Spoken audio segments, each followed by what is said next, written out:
দুনিয়াতে যত অদ্ভুত অদ্ভুত প্রশ্ন সব আপনি মুসা আলাইহিস সালামের মাথা থেকে পাবেন।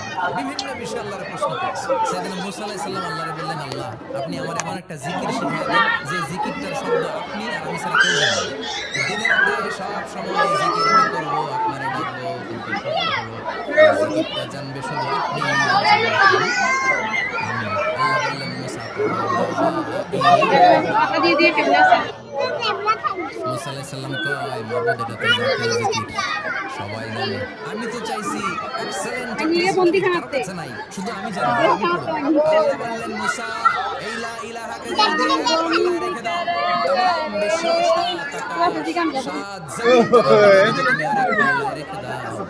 রাজাহাত কাফাতু লা ইলাহা ইল্লাল্লাহ, মুহূর্তের মধ্যে লা ইলাহার পাল্লা ভারী হয়ে যাবে। ও মুসা, তুমি যতই এক্সক্লুসিভ জিকির চাও, লা ইলাহার চেয়ে দামি জিকির আমার কাছে নাই।